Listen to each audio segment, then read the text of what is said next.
Et bonjour à toutes et à tous, bienvenue sur ma chaîne pour apprendre Unreal Engine 5 en français. On va réaliser ce tutoriel toujours sur la version 5.6 d'Unreal Engine 5. Et aujourd'hui, je vous propose de réaliser un tutoriel que vous êtes pas mal à m'avoir demandé sur le Discord, qui est la création d'un menu animé, donc comme celui que vous avez à l'écran, avec un personnage qui fait quelque chose, tout du moins une scène animée, et le menu. Avant de commencer, je vous rappelle que le Discord de la chaîne est disponible dans la description de la vidéo ainsi que sur la page de la chaîne.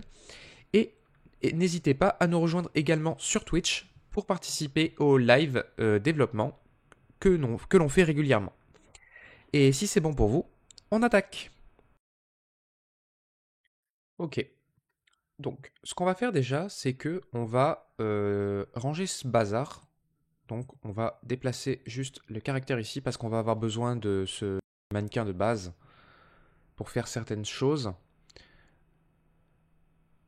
On va attendre que ça fasse la copie. Voilà, c'est bon. On peut supprimer ça. On va déplacer les inputs dedans aussi. Voilà. Donc, première chose qu'on va faire, c'est créer un nouveau dossier qu'on va appeler main menu et un autre dossier qu'on va appeler maps. Alors, je voudrais revenir là-dessus parce que dans le Discord, vous êtes plusieurs à avoir rencontré le problème parce que je me suis peut-être mal exprimé. Quand on crée un menu, on évite de créer le menu principal dans le menu de jeu. C'est pas recommandé du tout. Donc en fait, il vous faut au minimum 2 niveaux, 2 levels pour pouvoir faire ça de manière optimisée. Donc on a toujours un premier niveau qui est le level third person qui est fourni de base par le template. Et nous, ce qu'on va faire, c'est qu'on va venir dans le dossier maps ici, créer un nouveau dossier, un nouveau level. Donc on va passer par là plutôt. File, new level. On va prendre un basique. On va faire save et dans maps, on va l'appeler L underscore main menu. Voilà. Et nous, on va travailler ici. Donc celui-ci, c'est le menu pour le... Comment dire? C'est le niveau dans lequel il y aura uniquement le menu. On n'aura pas de jeu ici. Donc ce qu'on va faire, c'est que dans le dossier main menu qu'on a créé ici, je vais lui donner une couleur, on va créer une première chose qui est un game mode. Ça, vous avez l'habitude, on l'a déjà fait. Donc un game mode base, on va l'appeler bp underscore main menu gm, comme ceci. Oups. Table. On va l'ouvrir. Et en soi, il n'y a pas grand chose à faire dessus, à part ici, dans Default Pawn Class, mettre à None. On ne veut pas de personnage dans notre game mode par défaut. Ce qui fait que si je fais play ici, bon, on a lui qui apparaît parce que dans World Settings, ici, il faut affecter le BP Main Menu Game Mode. Donc les World Settings, ils sont là. Hein. Si vous ne l'avez pas, Windows, World Settings. Vous affectez bien le Game Mode, vous enregistrez, et là du coup, on n'a plus de personnage. On a juste une vision bizarre. On va remédier à ça. Une autre des choses qu'on va faire, c'est User Interface, Widget Blueprint, User Widget, et on va créer le WBP underscore main menu. Comme d'habitude, c'est là-dedans qu'on fera notre menu. Tout a été préparé, donc si c'est bon pour vous, on va passer à créer une petite animation de scène derrière. Donc si c'est bon pour vous, on y va. Ok. Alors, pour l'animation, je vous laisse à votre libre appréciation de choisir les animations que vous voulez. Moi, ce que je vais faire, c'est que je vais prendre j'ai ce pack que j'ai acheté. Donc, je vais l'ajouter au projet parce qu'il y a pas mal d'animations sympas dedans, qu'on utilisera d'ailleurs dans notre série sur les jeux de survie. On va les télécharger. Il y en a 505 dedans. Vous pouvez bien sûr utiliser ce que vous voulez d'autre. Hein. Et pendant que ça fait ça, on va venir ici, dans les caractères, non, dans les blueprints. On va prendre le BP Third Person Character et on va le dupliquer. CTRL D. Et on va l'appeler BP Menu caractère. Ah, mince. On revient, blueprint, lui. BP underscore menu caractère. C'est lui qu'on utilisera pour faire la scène, donc on peut déjà le glisser ici. Donc vous voyez qu'il a une caméra. On va le pivoter comme ça sur le côté. Et ce qu'on va faire, c'est qu'on va ouvrir ce menu caractère et vous allez sélectionner le caméra boom et la follow caméra et les supprimer. Parce qu'on n'en aura pas besoin pour lui. Voilà. Donc, ce qu'on va faire, c'est qu'on va créer... où est-ce qu'on va faire ça? Main menu ici. On va créer un new folder qu'on va appeler menu animation. Donc moi en l'occurrence mes animations elles sont faites sur le, vous voyez, sur le mannequin d'Unreal Engine 5, donc on est déjà bon. Ça c'est toutes les animations qui sont possibles dans ce pack. On va prendre, je sais pas,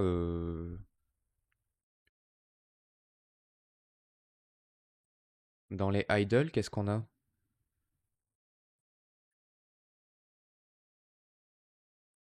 Ça c'est un truc où il lit une carte. Là il sculpte, oui pourquoi pas.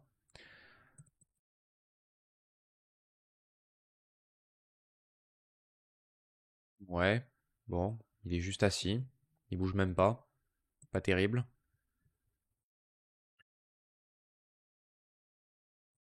Qu'est-ce qu'elle fait celle-là?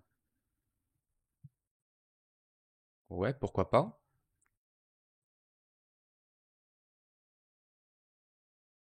Ok. Et ben ce qu'on va faire, c'est que on va faire un truc avec ces cinq là. On va les enchaîner toutes les cinq. Donc ce que je vais faire, c'est que je vais les sélectionner. Clic droit. Non, pas clic droit.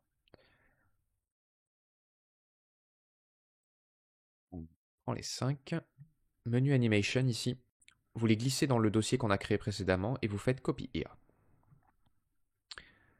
Comme ça, on va pouvoir bosser directement depuis ici. Vous allez faire un clic droit et vous allez créer quelque chose qu'on a déjà vu dans l'animation de personnage. C'est un blend space.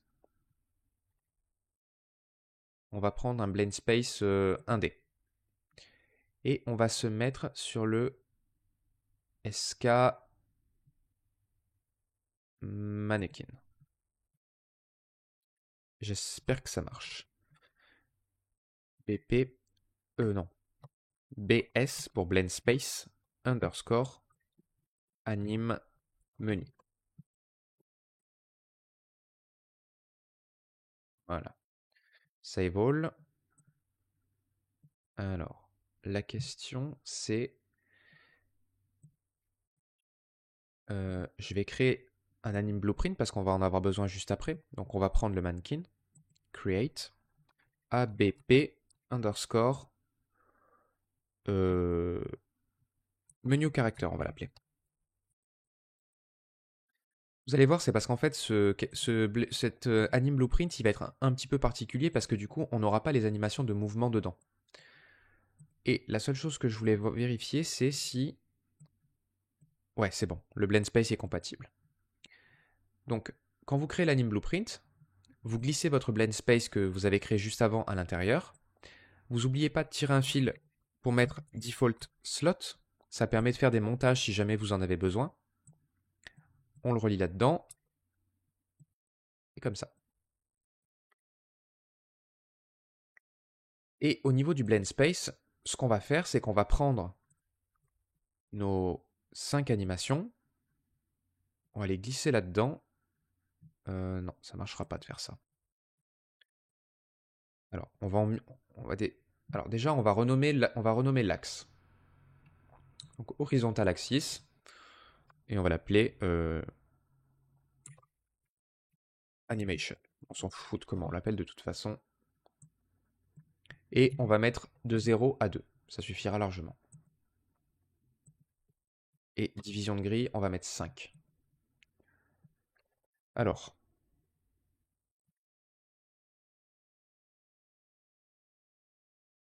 C'était un peu ce que je craignais. Ok. C'est parce que ces animations-là, elles sont sur le... Si, elles sont sur le SK Mannequin. Pourquoi il me...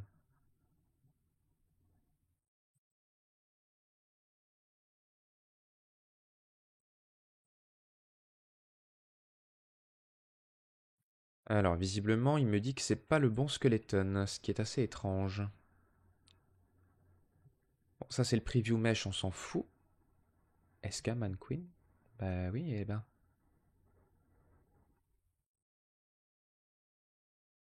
Ah, je pense savoir. C'est pas ce qu'il veut l'autre.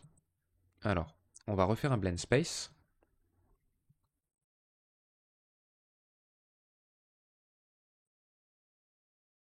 On va reprendre le 1D. Et je crois qu'il faut celui-là. Blend space. On va juste mettre menu pour celui-ci. Ouais. Vous voyez que là, c'est le bon. Donc, on supprime ces deux-là. Delete. Du coup, on va créer un animation blueprint sur celui-là. ABP menu. OK. Du coup, on ouvre ce blend space là, cet anim blueprint là, on glisse ce blend space là, default slot, on le connecte là-dedans, hop, on compile en sauvegarde, et du coup, on réouvre ce blend space là, et effectivement, ici, on les a. Donc, on va renommer l'axis, on va l'appeler menu, animation, de 0 à 5, non, de 0 à 2, 5 séparator, ça va nous permettre de glisser 5 animations. Vous savez quoi, on va même mettre 5 ici. Ça fait 1, 1, 1. Donc à 0, on va mettre le idle basique, hein, le standard. Vous le mettez à 0. Ensuite, le numéro 2, qu'on va mettre à 1. Ensuite, le numéro 3, qu'on va mettre à 2. Le numéro 4, qu'on va mettre à 3. Et enfin, le numéro 5, qu'on va mettre à 4. Donc, je pouvais réduire ça à 4 et ça à 4. Voilà. Du coup, là, on a une animation qui est continue. Et si on se met là-dessus, normalement, elle est bien en loop. Donc l'animation va boucler sans aucun problème. Ça, on va le décaler là. Vous voyez que ça fonctionne, hein, on l'a bien ici. Du coup, dans notre BP menu caractère, ici, on va venir dans le viewport, sélectionner le mesh,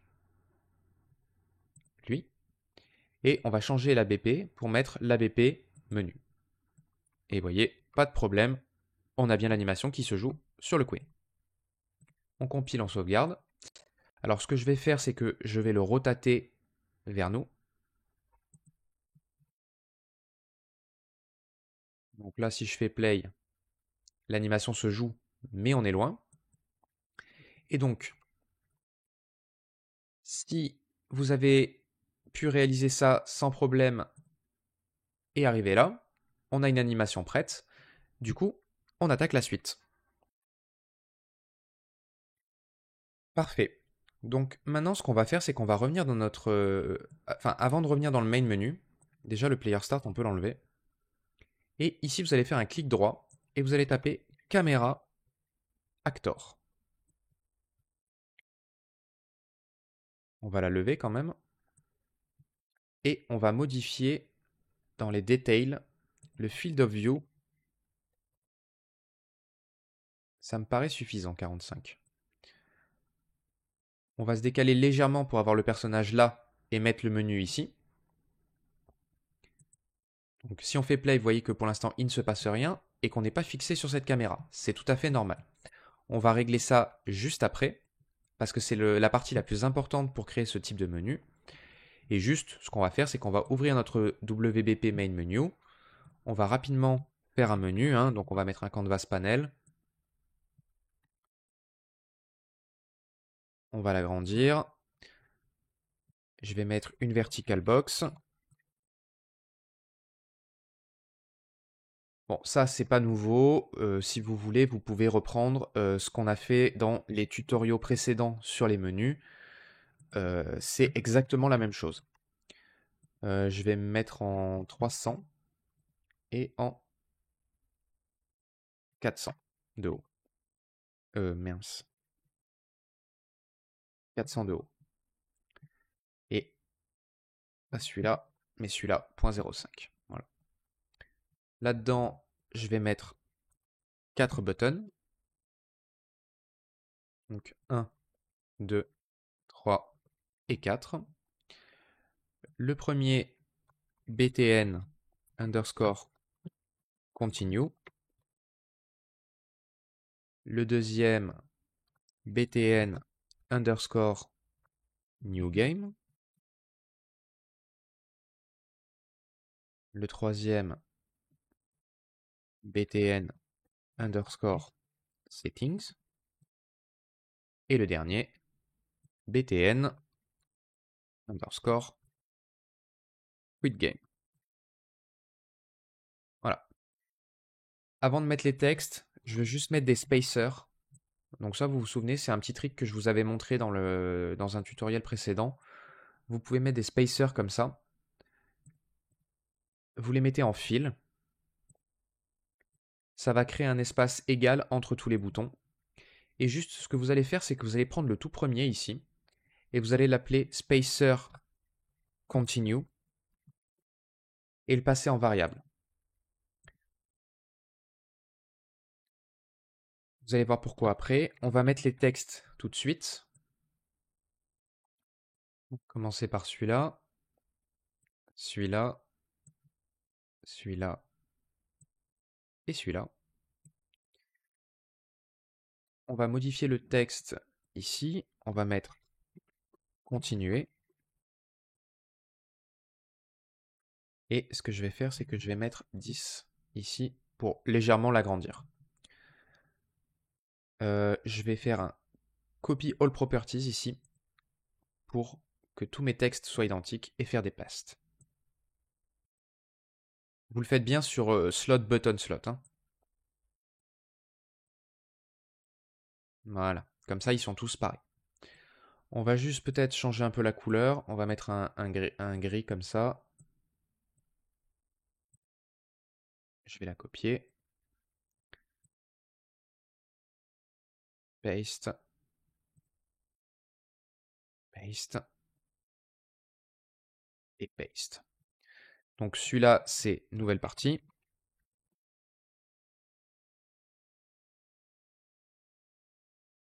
Celui-là, c'est option. Et enfin, le dernier, quitter.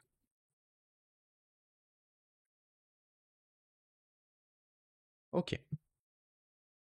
On va aller dans l'event graph tout de suite. On va supprimer l'event tick et l'event preconstruct. Et au niveau de l'event construct, on va juste faire une chose, donc ça c'est pour rappel. Hein. Pour le bouton continue, on va faire does save game exist. Le slot, on va l'appeler game save ou global save. Que s'il devait y avoir un slot qui sauvegarde tout, ce serait le global save qui aurait tous les autres save game objects à l'intérieur. On va faire un branch. Et du coup, on va réagir en fonction de est-ce qu'une sauvegarde existe ou pas. Si c'est le cas, ça veut dire qu'on a la possibilité de continuer. Donc on va prendre notre btn continue et notre spacer. Et on va jouer sur leur visibilité. Donc en faisant un set visibility.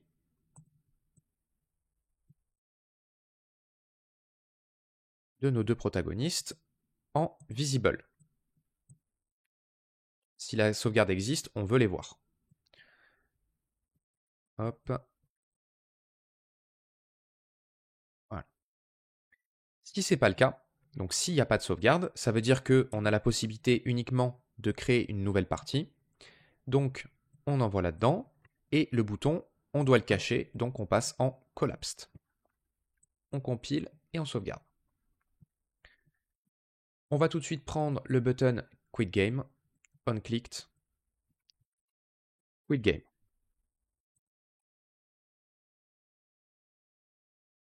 Là, on va le descendre là, et je vais prendre tout de suite le New Game, on-clicked, et on va faire un Open Level by Object Reference, et on va prendre le third person.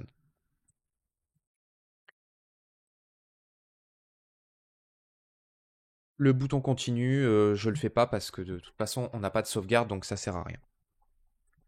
Après, si vous voulez le mettre, en attendant, vous pouvez très bien le mettre et faire le même appel qu'ici. Hein. C'est pas un problème. Le bouton option, c'est pareil, je vous ai fait un tutoriel déjà sur les menus d'options, je vais pas le refaire ici. Par contre, maintenant, si tout est prêt, on va attaquer l'affichage du menu et surtout le focus caméra en utilisant celle-ci. Donc si c'est bon pour vous, on attaque ça. Ok. Donc, en étant dans le menu, dans le niveau Main Menu, vous allez venir ici, Open Level Blueprint, l'Event Tick, pas besoin, et dans l'Event Begin Play, ce qu'on va faire, c'est que déjà, on va faire un Get Player Controller.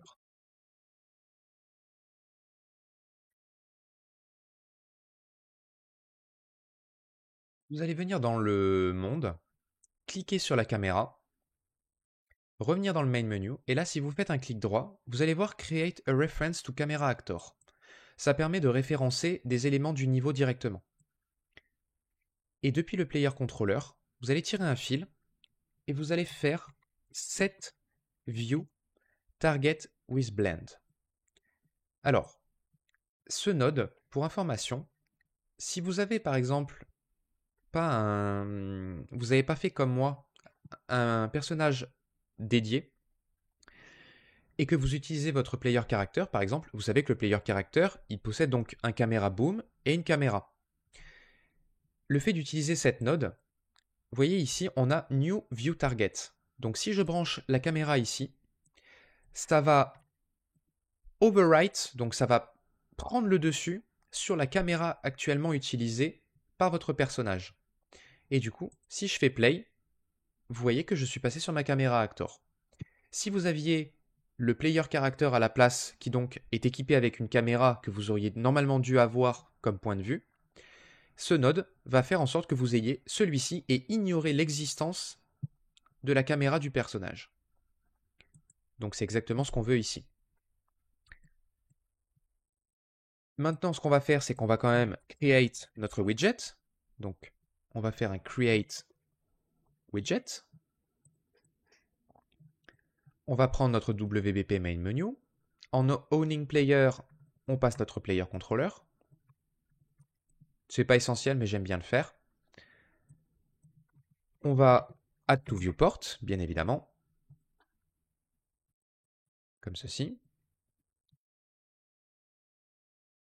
On va faire le set input mode UI only, parce que ici on n'est que sur de l'UI, donc on veut surtout pas les commandes de jeu.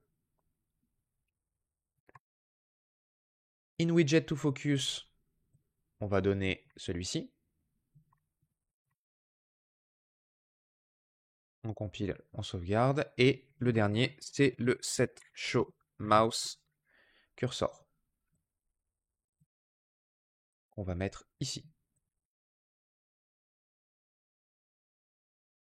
Et bien sûr, true. On compile, on sauvegarde. Du coup, maintenant, si je fais play, j'ai mon widget, j'ai mon menu, j'ai ma souris, et je peux m'en servir. Passer en full screen, voilà. Alors, faites pas attention à ça, c'est le champ de la caméra. Si vous voulez, vous pouvez revenir dans le monde, repasser le field view sur 90 et on la rapproche manuellement. File. Save all. Et si je fais play, oui, non, pas d'ici, bien évidemment. Bon, on a quand même des barres, c'est bizarre. C'est pas bien grave. Le tout, c'est que vous compreniez les mécaniques pour le menu. Donc, on a bien une animation. Hein, si je reviens, hein. On a bien un personnage qui est animé. On ne peut pas bouger. On a bien les commandes du menu. Donc là, après, vous pouvez simplement répéter ce qu'on a vu dans les tutoriaux précédents pour créer votre menu. Pour le menu options, vous pouvez très bien le faire apparaître à la place avec un widget switcher. Il n'y a aucun problème avec ça. Tout fonctionne exactement comme on l'a vu précédemment. Mais du coup, on a une scène animée.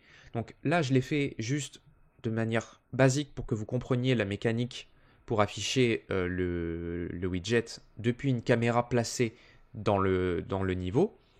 Mais si vous voulez avoir une scène complète animée derrière, vous pouvez totalement le faire. Il n'y a aucun problème avec ça.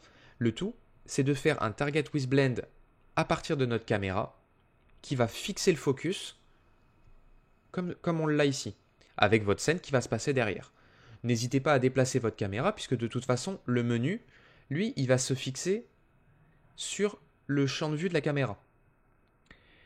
Juste une petite chose importante, quand vous faites nouvelle partie, si je viens ici, j'ai pas de contrôle. Donc c'est normal, puisque ici, dans le level blueprint, on lui a dit Coco, on passe en UI only. Donc la seule chose à faire,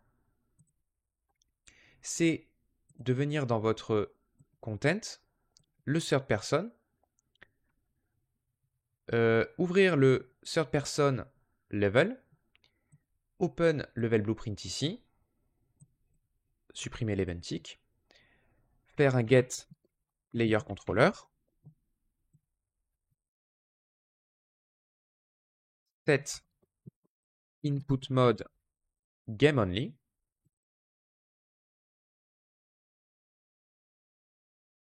et set show mouse cursor à false, puisqu'on ne veut plus voir la souris quand on est en train de jouer.